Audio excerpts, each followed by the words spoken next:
And we are live. Welcome back, ladies and gentlemen. I am one of your co-hosts, Blake Ruffino. Alongside me is my counterpart, Joe DeLeone. Good evening, good sir. Blake, the slate of games, I know I'm sounding ungrateful. It's not super exciting, but there's a couple opportunities that we might see some upsets, which we're going to be getting to today. Every week from here on out is a separation Saturday because let me just give an example. Technically, Florida still holds their own destiny to win the East. They play Georgia this week. Okay, you have a couple of teams, Oregon, Utah. One of them will more than likely be out of the Pac-12. So as quote-unquote bad as some people have said that this weekend a football slate I guess could be. Well, don't be doing countdowns on your Twitter machine when saying 87 days to football if you're not excited about this week as much as I am, because, Joe, I do think we have some good games. Ohio State, Wisconsin we'll talk about today. Oklahoma and Kansas we will also talk today, but you know what we got to lead the show off with, don't you? Oh, my God. Yes. Yes, of course. Michigan. You know, I said this earlier in the day, and I'll continue to say it. This might not be as bad if Michigan fans and media weren't acting like pieces of shit to some extent. Like, meaning, I don't think Michigan as a whole, as a university or their fan base or media is that, but they're taking this holier than thou type of stance, like, what was us? We're better than everybody. No, you're not. We got proof that you cheated. Well, we have proof. You don't know Michigan fans well enough if you're surprised by the way that they're handling themselves. As somebody who grew up, anyone who's from New Jersey knows that there is, for some reason, just a large collective of people, families, kids my age, that their parents went to Michigan. They end up going to Michigan. I don't know why the regionality of it works out like that, but trust me, I have dealt with and grown up around plenty of Michigan fans, and it doesn't shock me. I'm actually kind of on their side a little bit, which is weird, which usually doesn't happen. But I do get what you're saying. The attitude by the culprits, it's not great. It's not great. It's not a real great approach to be handling it. It's also hilarious the amount of tips there's been on these message boards. Like, that's the funniest part. Well, I'm not on the message board, so I couldn't tell you, but neither am I. I'm just saying there's been screenshots of, like, there was one from a Tennessee one from like a couple of years ago that some guy was like, hey, I know about this guy that goes to the games. Is this legal? Well, usually when it happens like that, normally it's other look, I'm going to divulge some secrets here. Do you really believe that coaches in the Big Ten aren't petty enough to go on these message boards with stuff and make a fake account and leak it somewhere? That's true. Because good point.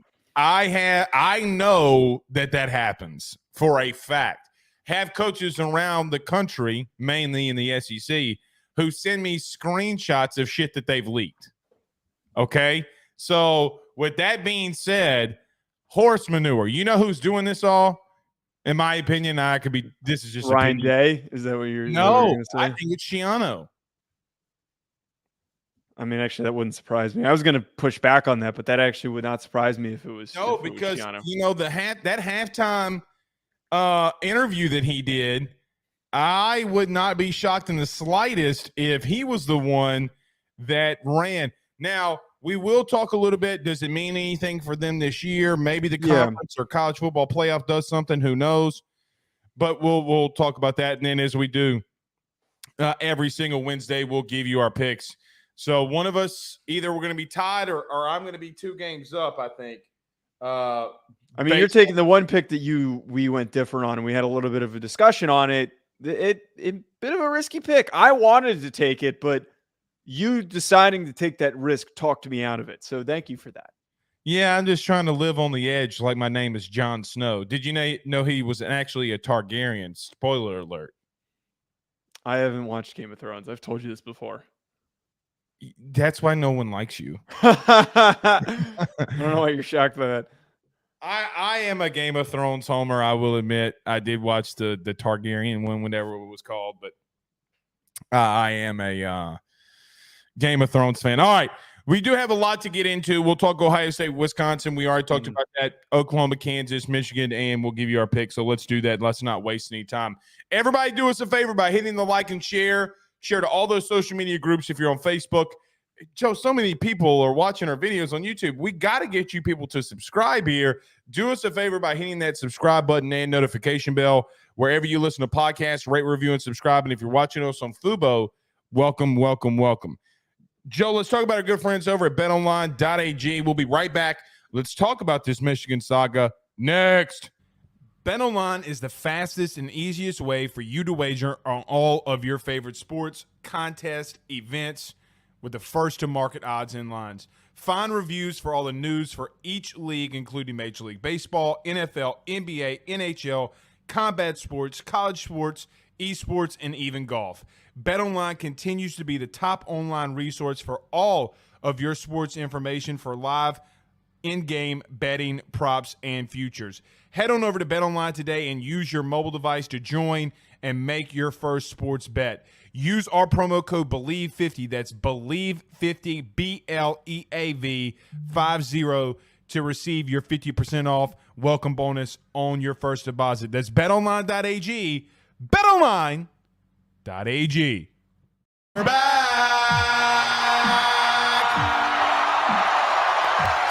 Quinn Ewers isn't, but let's see what they have here. Is Malik Murphy going to be the guy out there in Austin, or are they going to go to Wonder Boy Arch Manning? We'll find that out this week. Joe, I got to be honest. So over the last week, and we didn't talk about it because quite honestly, I didn't know, and I probably should have known that this was going to be a big deal. But regardless, Michigan is under some serious heat right now after the allegations, which I don't know, Joe, if they're allegations anymore. I'm pretty sure they've been proven. But actually, I wouldn't go so far. I don't mean to cut you off. I wouldn't go as far as to say they've been proven. Okay, well, we're going to talk about today why I think they are proven. Okay. Regardless, if you don't know by now, it's a sign stealing scandal over 30 games that a former assistant, he was using interns to go to games, use cell phones, and there was a video that leaked in reference to, I forget what's the guy's name again? Connor Stallions. Connor Stallions. Thank you. Connor Stallions having a play sheet that's laminated on the sideline when they're playing Ohio State. On that laminated call sheet is what we now know, a picture of hand signals of what it means. Okay, like what Ohio State's hand signals means. Joe, I could stop right there, like literally right there. That is evidence of proof, because how does he have a laminated call sheet the week of the game, like going into a game where it's printed out, laminated, and not written on, but typed up to where he knows what's going on? You want to know how? Because he's stealing signs illegally. Now, sign stealing has been a part of the game for a long time, okay? I know of an intern that used to do it at Southeastern. I'm sure that you guys at Rhode Island had somebody too. We weren't smart enough to coordinate that, trust me. It's a part of the game, okay? Yes. And it being a part of the game is not the problem. It's you going to games and stealing it, and then let's call it what it is, Joe. Harbaugh didn't start having success until about 30 games ago, right? Like Harbaugh was on the edge of some people not thinking that he should be still retained at Michigan, and all of a sudden they're sign stealing. Now, I don't think that they need to steal signs. Obviously, it didn't help them against TCU last year. But regardless, you cannot convince me at this exact moment that there's not a lot of burden of proof. Let me just tell you this. I have a law background. Joe, I've been around and doing that for 13 years of my life. With that being said, if this were a criminal investigation, you have enough burden of proof to make an arrest. Like, there is enough physical evidence that you can, it's on video, okay? That's where I'm going to stand on this. I do think that they're guilty. I think they're guilty of sin. Now, can I prove it other than the video of signs, like signs on a laminated sheet? No. Okay. But I also have him going on Venmoing interns saying game ? On them. Like, look, I do think that they were going to have to prove their innocence at this point if they hadn't done it. Look, there's definitely a large paper trail it's not looking great, as you've talked about. My biggest thing, and I think that the angle that's not being discussed enough with this, is if they are guilty, which it appears to be the case, this is something that they're the only one that's been caught. I think that this is an instance they're where not the only ones that get caught. I can get that. We can talk about that in a minute.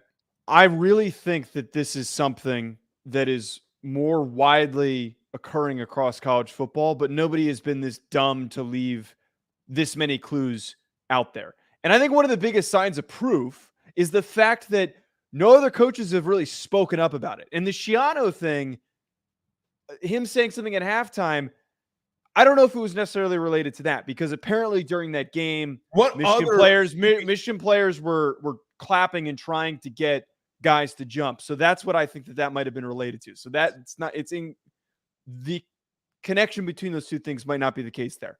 My point is, though, nobody has really spoken out about this. Nobody has said shit. And I think that as a result of that, and because of that, it's pretty good proof that there's a lot of other programs in the country that have done this to some extent, that have tried to video and record evidence of guys, their signals, in order to steal them. Yes, it does mean something. My whole point is that Michigan is the team that is getting caught in this instance. That's my whole point.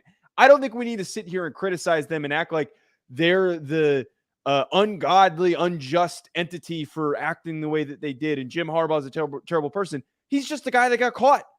He's the only one who's gotten caught. There's so many other crazier things that happen on the back end. Like, we could probably track down those that go to practices at other schools and try to record from parking garages and things like that. Stuff like this happens in college football. People try to cheat all the time. It's just that these idiots are the ones that got caught. Yeah, but we're not talking about everybody else. It's like the old saying goes, if somebody jumps off the bridge, do you do it? Joe, thousands, hundreds, millions of people speed every single day. The one person that gets over, they get caught. And if you were speeding, you were speeding. Shout out to Chris Olave. That's a Saints reference. Don't shoot me, Elks. Okay. But the bottom line is, I don't care what everybody else is doing. They got to prove. Hold on.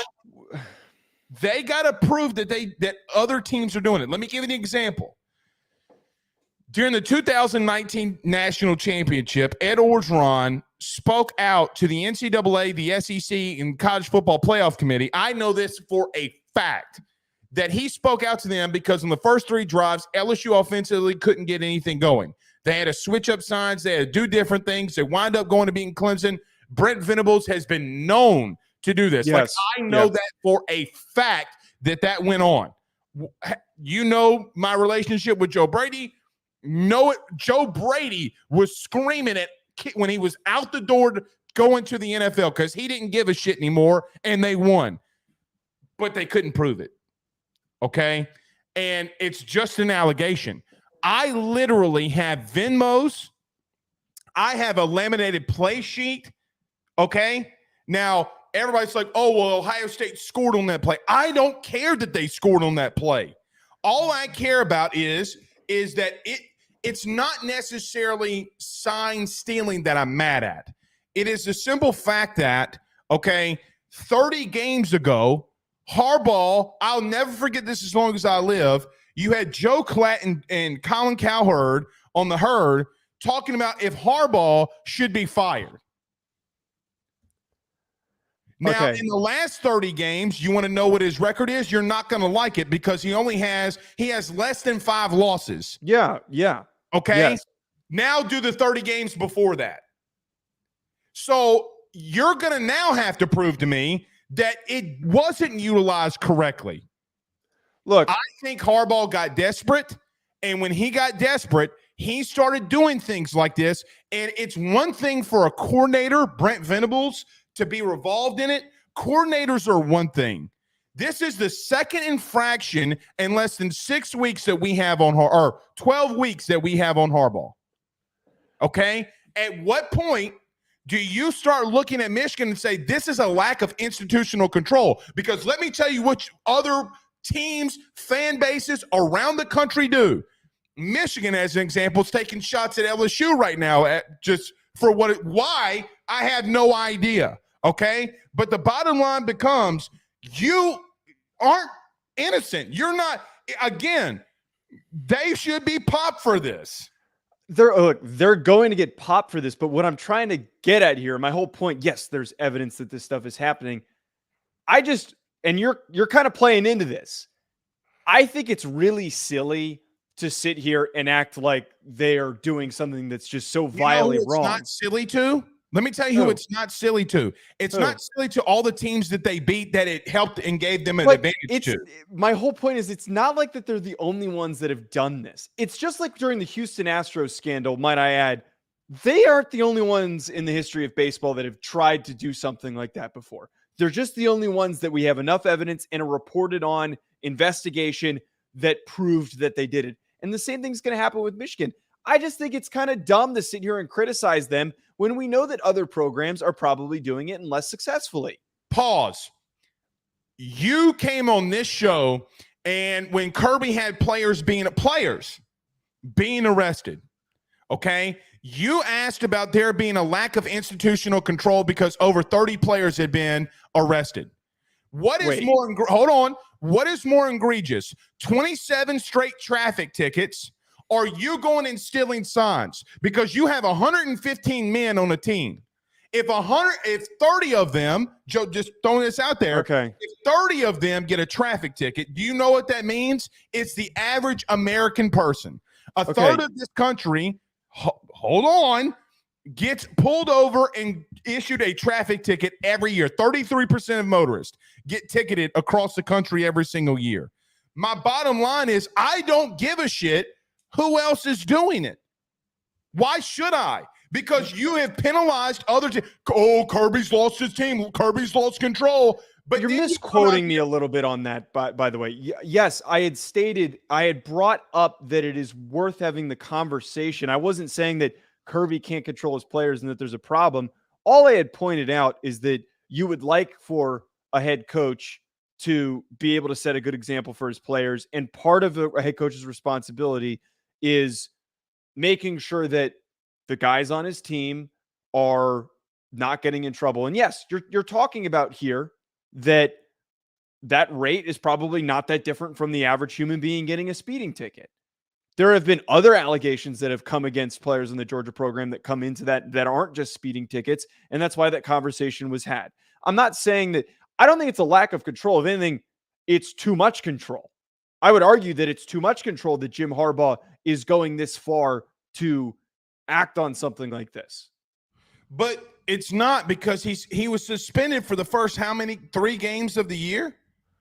A lack of institutional control implies means you need two level 5 violations, which he's got now. I just don't think, and I'm not comparing the two of them. I'm not sitting here comparing the two of them.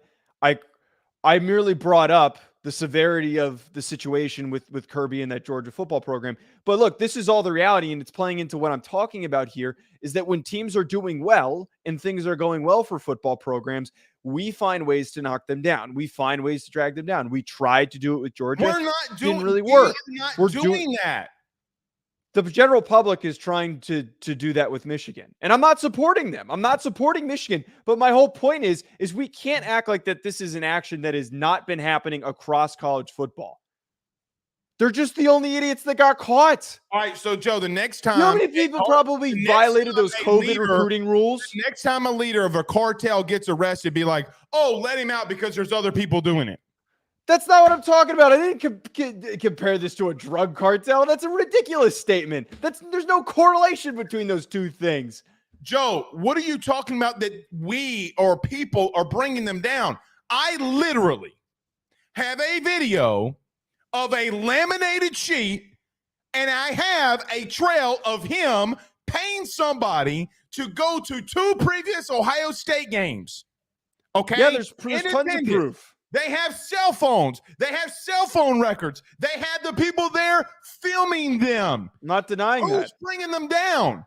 I'm not denying any of that. The general public or fans or media aren't the ones that have this video. The video was sent by an anonymous source to the NCAA and Ross Dellinger's report. The NCAA is the one that gave Ross Dellinger the video to post. You're right about that. There is a lot of evidence. And I think that the point is that other coaches in the Big Ten are the ones trying to bring them down. And then now as we're following the story, those that don't like the Michigan football program are trying to play into it. I'm calling every Notre Dame fan I know and saying that you're sticking up for Michigan. I'm not. Yeah, maybe I am sticking up for them a little bit. I just don't think that this is as deep as it needs to be. I just really don't. Yes, it's a clear violation. They're clearly cheating. It's a bad thing that's happening. They're not the only ones. That's what I'm trying to get at. They need to put goddamn speakers or microphones in the helmets. They need to do that. By the way, Brian Kelly was asked that today on the SEC teleconference, and he said that he thought it was foolish that they don't. And I do think it's foolish too. Let me just end on this point because we got to get moving. We got to talk Ohio State, Wisconsin. Okay. I understand what you're saying. And if it was the Brent Venables thing, so let me give an example. The team I root for every Saturday literally had it being done to them. And I did not freak out because there's no burden of proof. I have a coach's word. Joe, I have a coach's word that he's telling me that's what happened in the first 3 possessions. Okay? What I had nothing else. I literally had nothing else. But you know what did happen? When Odell Beckham ran his happy ass on the field and gave money to players that there was evidence of him doing this. Exactly. Evidence of a video of him doing it. The same as Michigan. And you know what happened? Odell Beckham got banned from LSU events for the last 4 or 5 years, whatever the stint was. LSU lost recruits. They lost recruiting time that they could spend with those players. And there's multitudes of schools that have gone through that exact same thing for a video of money. Didn't LSU self-report, or am I wrong? I mean, it's on national television. They got a self-report. I mean, they don't really have a choice. But my point is that it's not just them. Kansas basketball. Yeah. Don't get caught. Literally, UNC basketball made classes and forged transcripts so that athletes could play. Nothing happened. Okay? But now they pick and choose. Why am I supposed to pick and choose? I have 2 level 5 violations that Jim Harbaugh is associated with. All right, we do got to get moving. All right. Ohio State and so that way you can clip it and it comes out better. That's what she said. Ohio State and Wisconsin tee it up this week, Joe. Ohio State in prime time. Not really prime time, but prime kind of game at their time slot in back-to-back weeks. Ohio State is undefeated coming off the big win against Penn State. Wisconsin kind of not doing so good at the current moment. They're not bad, but they're not too good. Tanner Mordecai is out. Locke is the kid that's coming in for them. Right. What do you think of this game, Ohio State and Wisconsin? Right. The 2 games we're talking about today, I think that we can be pretty clear here.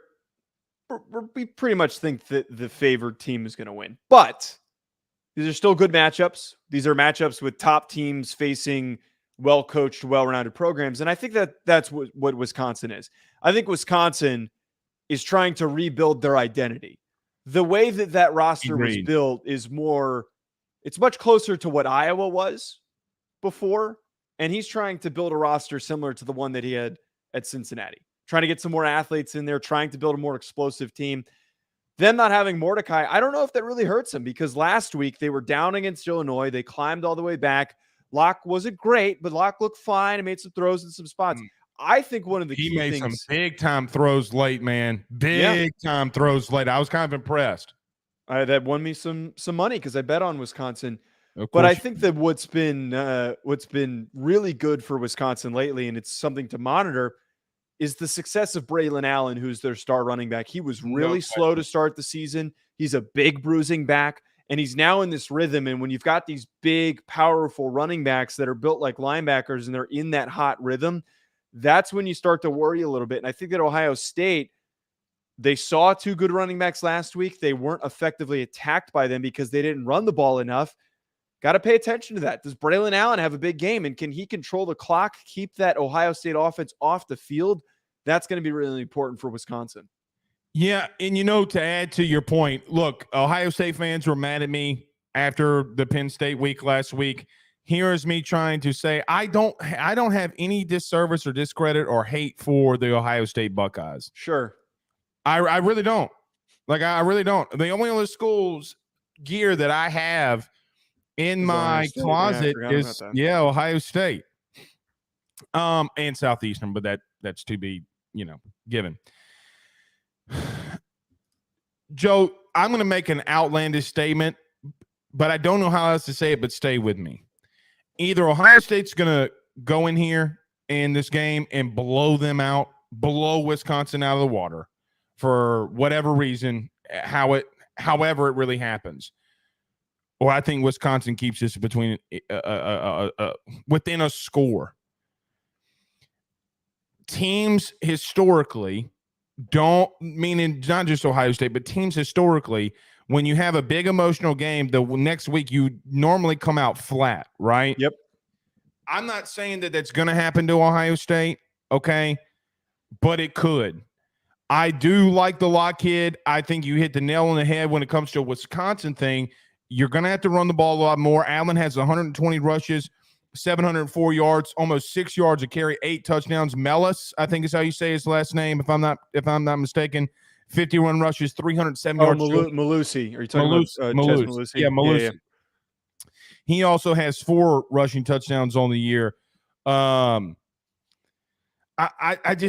really feel like I got to lean Ohio State kind of more heavily here. I do think that there's a shot that Wisconsin can keep this within a 1-score game, because I do think that Fickle will see what he's having success in, and he's not as hard-headed as your boy in Penn State, James Franklin.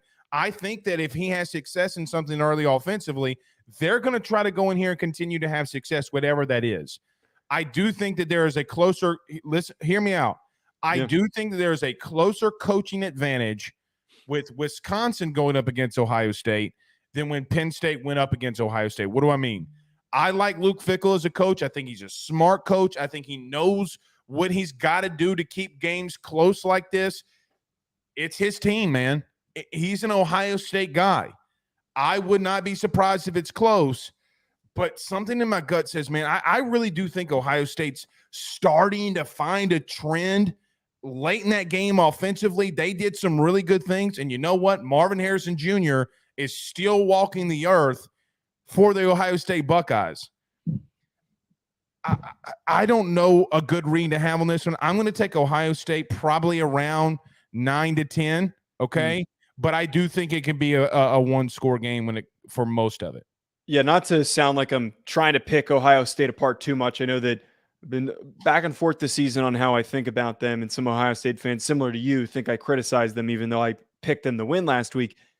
I really, really see what you're talking about here, which is really important. And just to look as recently as last week, teams that had a big emotional dump of a game and then having to turn around and play another opponent. It happened with Washington, it happened with Oregon, it happened with Texas, and it happened with Oklahoma. It happened with all those teams their next game against much lesser opponents, middle of the pack in the conference, and they laid eggs. They all laid eggs. They found ways to win, which kept the game close.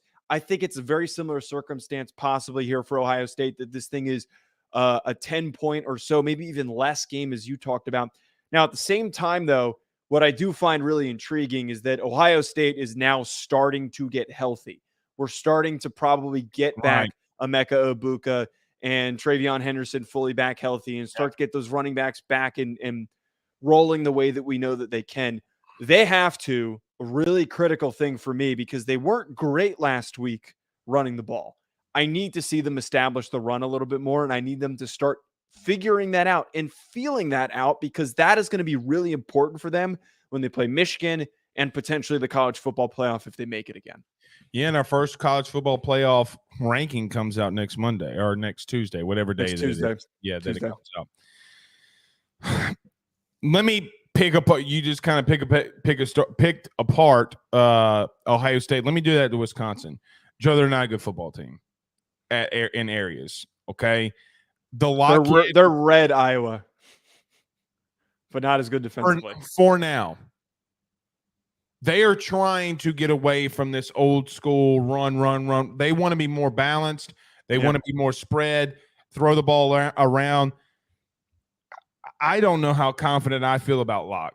Okay. This is a hell of a defense that you're going to have to go against.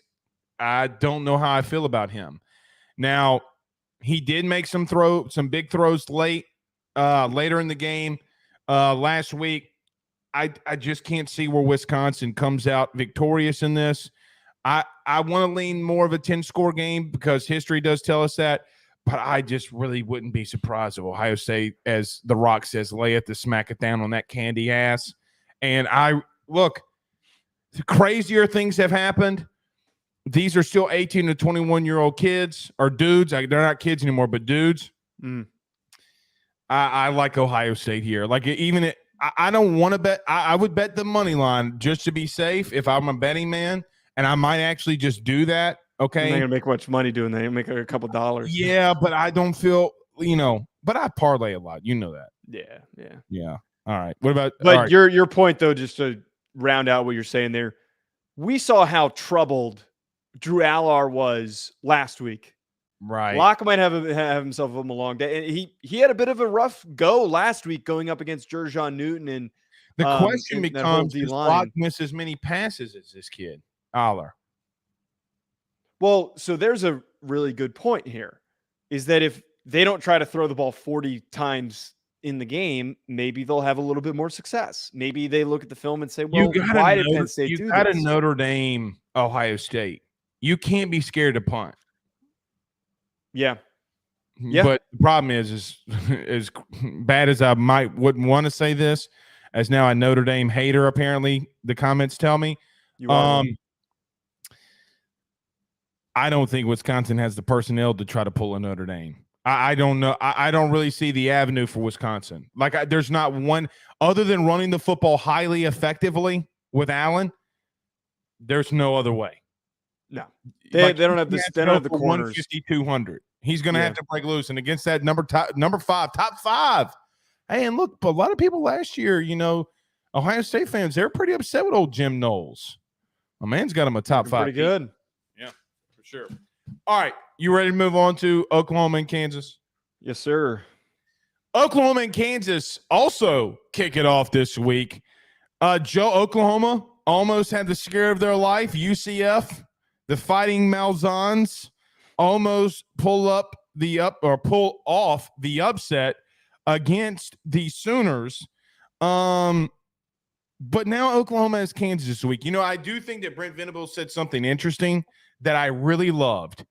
I saw a clip of Brent Venables, and he said that, listen, when we were down and we were fighting and we were trying to get back in this game, everybody in America wanted Oklahoma to lose. And you know what the truth is? I felt that one in my soul because he's right. I was cheering for UCF. I was cheering for the Fighting Malzahns. I'm like, pull the upset. I just love upsets. It has nothing to do against Oklahoma. Nothing at all against Oklahoma. I just love chaos. That's why I love when Deion wins, because as the Joker says, it's chaos around college football. The best thing for Oklahoma for this year so far just happened to them last week. They know that they can get taken down by a team. If they're looking past anything else, they can get taken down. Good. You mentioned this earlier in the week. Good teams find ways to win. Okay. And they do. good teams do find ways to win. Maybe they got a little bit of a scare, but I will tell you something. Central Florida had a lot of success on the edges and running the football at crucial times. Kansas is not a team that if you just play lackluster against, they'll run the ball all on you. Devin Neal, Highshaw, both of them, they will go off on you if you're not careful. And here's another thing too, Joe. Me and Kansas, they are so multiple in the air. Did you know that 4 players have more than 2 touchdowns, okay, from their receiving core? I do like Oklahoma here because of the scare that they got last week, but I do see the chink in the armor if they're not careful. I think the way that you've laid this out is perfect. One thing that is advantageous. Every time you say that, I feel like the world's coming to an end. Screw you. What I was going to say, though, I think an advantage for Oklahoma is they got that crappy game out of their system. They got the UCF game out of their system. And with a win. Right, with the win. And I think you come into that type of a week of practice saying to yourself, all right, guys, we can't do that again. We have to correct the mistakes. We have to be ready to go. We can't do this against a better opponent in Kansas. We have to play our best football. And I mean, Texas kind of did that when they played Kansas and they went up against Jason Bean, who was the backup quarterback filling in for Jalen Daniels, who's reportedly questionable, doubtful for this game. But I think there is a path for Kansas to pull the upset. There's a path because of the weaknesses that showed up against UCF. And you hit the nail on the head. Devin Neal is a really good running back. And I would argue top 3 in the Big 12, top 10 in the country. He is a phenomenal football player. He's going to be. Who would you put ahead of him in the Big 12? Brooks from Texas and I don't know. Dude, I don't know. He might be number 1. He might. I just loosely threw out number 3. He might be the best running back in the Big 12. Ollie Gordon's number 1. Oh, yeah. Good that pull. Kid's been insane. Yeah, by the way, pull. Talk about a kid who should be on the Heisman list. Not to upset you. Did you see ESPN did not put Jaden Daniels on there? And the hilarious part is that the Heisman has their own podcast now, and they had Jaden Daniels on it today. I saw that. I saw that. Anyway, that's brutal. I'll talk to you about that off air. Continue. Okay.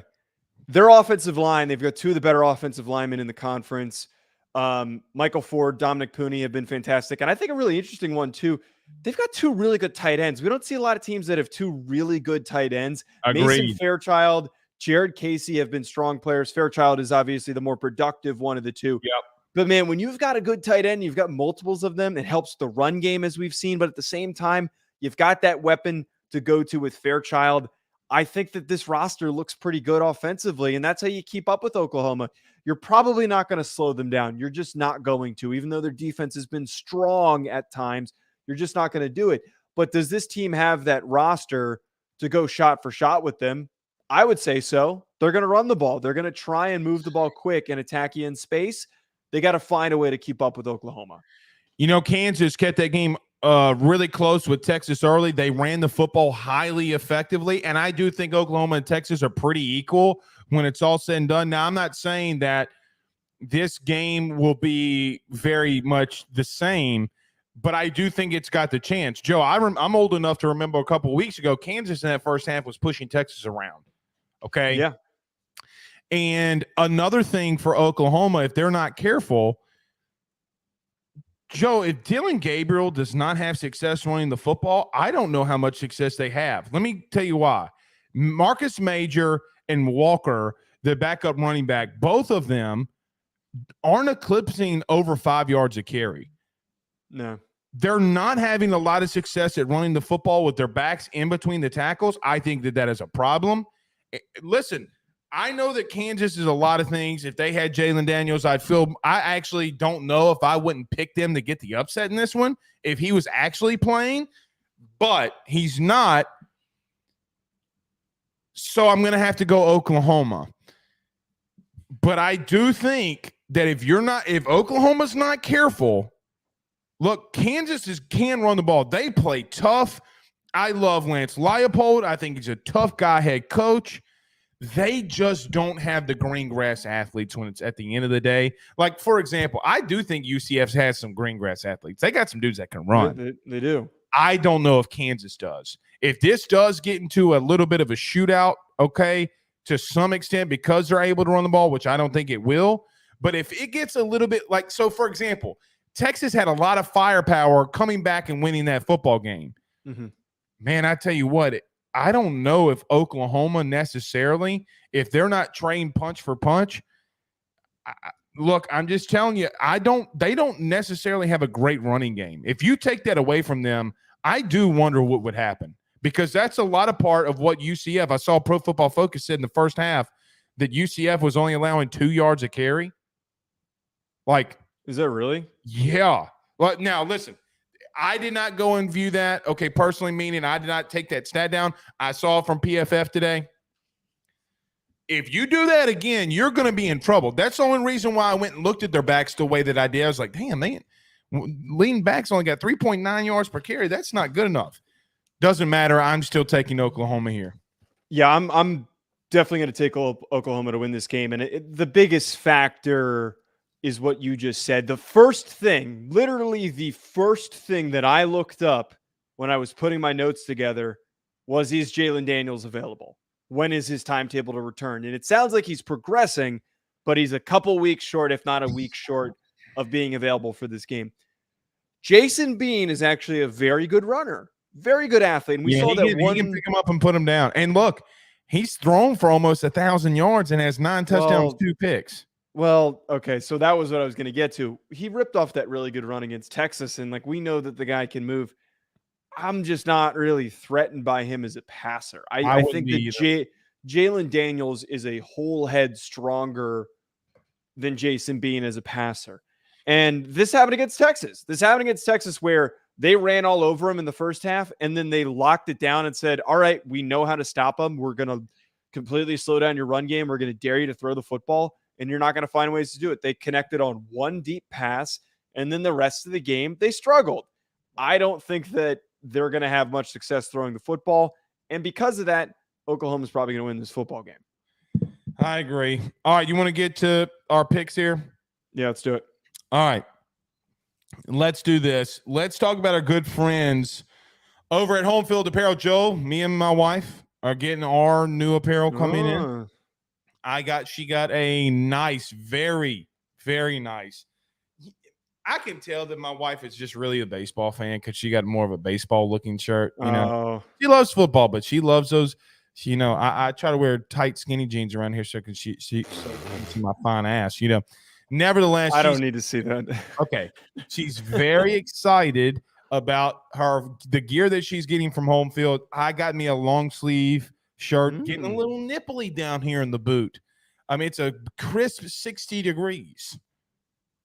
In the morning time. It's about that here. It's about 60 here. Let's go. Smart move on the long side. Yeah, there was days in the summer that it felt like 117. Okay. Yeah, we don't get that hot here. It's a massive difference for me, this weather temp change. All right. So let's talk about our good friends over at Home Field. We will get to our picks. We do that next.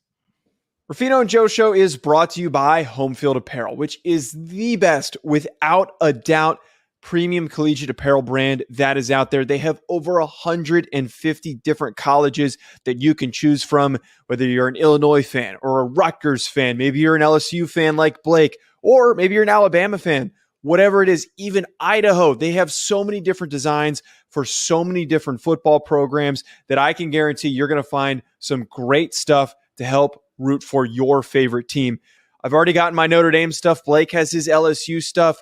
Make sure you head on over to homefieldapparel.com to check out your team's collection of clothing apparel that they have on the website. And when you do so, when you check out, make sure you use promo code RuffinoJoe to get 15% off your order. That is RUFFINO, Ruffino Joe. Head on over to homefieldapparel.com and get your college gear today. You cheated. You fully cheated. Okay. Because all right. I defend Jim Harbaugh. Now I'm a cheater. Yeah, you fully went complete Harbaugh on me because you made the graphic for our picks and you said, you know what, man, I'm getting really close to Blake here. I'm just going to pick one game different. And then that way, at worst, I at least I'm maybe 2 games now. Says the guy who texted me an hour before kickoff of the Tennessee-Florida game, or the day before kickoff after we put the graphic in that, like, oh, I'm going to change my pick. Yeah, okay. I'm the one who's cheating. But no, Ben sent you a video. Yeah. Okay. How are you gonna, as my son's uncle, how are you going to tell him he made that video? He worked his ass off to make the pick change. You're hiding behind Ben. That's all. You're damn right I am. You're damn right I am. Look, you got your free pick, but I'm coming for you. I did tell you that I had the liberty to change it at any given moment, in any given time. Fair. All right, here's our picks here. Joe, we talked about Georgia, Florida. Both of us going with Georgia here. Utah and Oregon, both of us going with the Ducks. The Flying V, a game that we really hadn't talked a lot about here, really at all. Duke and Louisville, both of us going with the Cardinals in this one.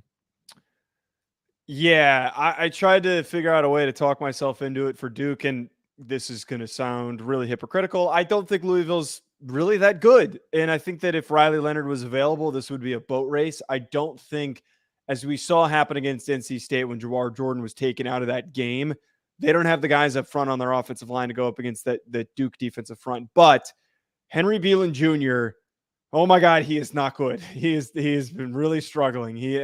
I know that I say negative things about quarterbacks and it bites me in the ass, but the kid's like less than 50% completion percentage, and he's really struggling. He's too young. I don't actually disagree with you. I think he's a year away. I do see the traits, that you talk about. I see the traits with him. Good athlete. Very tough to put him in the situation that he's in. Like I said the same thing about my guy TJ Finley. Like I was a big TJ Finley guy, and look at TJ now, man. He's still top 10 in passing yards in the country, looking really good. I'm going to go the opposite of you. The reason I'm picking them is because I do think that they're good. I do think that Louisville's good. And I do think that Jeff Brom is a hell of a damn coach. I like Louisville a lot in this one. I went and placed this bet today. I'm taking Louisville. Give me the points.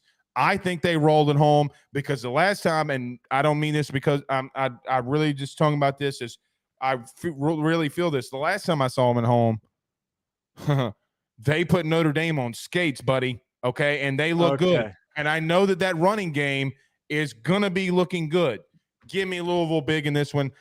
I like Churchill Downs. That's why I'm picking them. Tennessee and Kentucky. I really thought, Joe, you were going to go with the Cats in this one, but both of us picked Tennessee. I put money down on this game. I'm betting Tennessee to cover -3.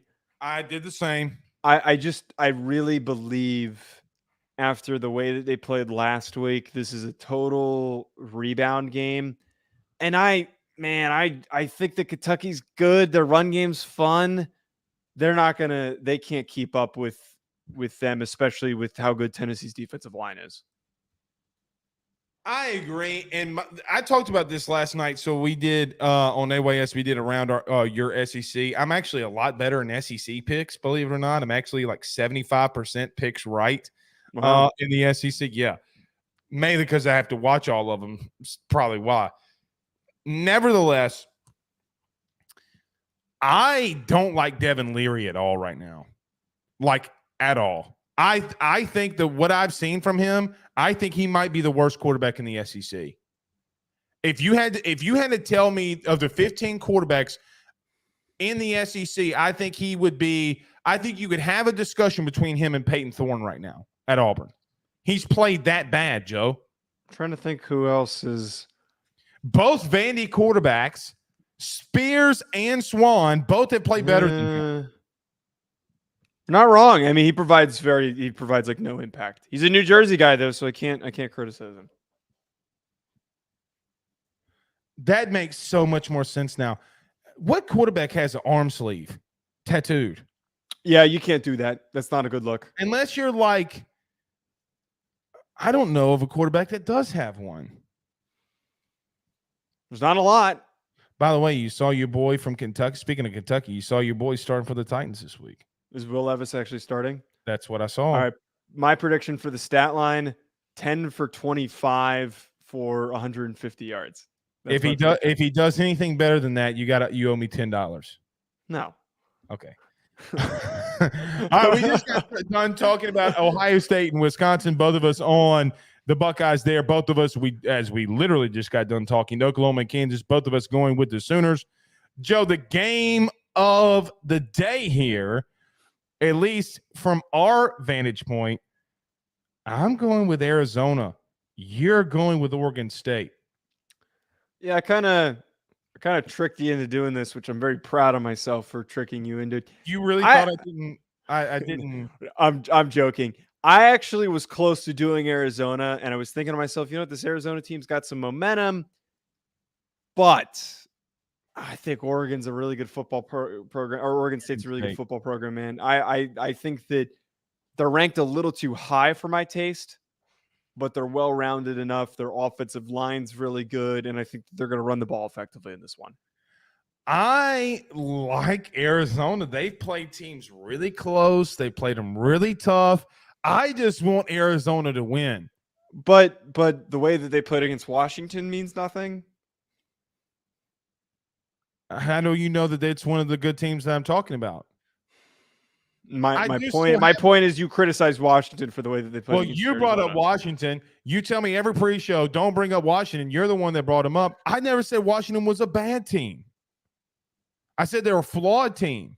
Okay. All right. I'm not going to let us go down the hole. Name a time that I said that Washington is a bad team. Like every other show. I'd have to pull the clip. Bad team. Please pull the clip. If I could go through transcripts and just search up bad, I'm sure I could find a couple of them. Well, the way that Michigan steals signs, maybe they can help you technologically and speed up the process. Well, their technological process isn't very robust. It's just an iPhone in the stands. But all right, next game. Lil Wayne once said that he approves $1 million deals from his iPhone.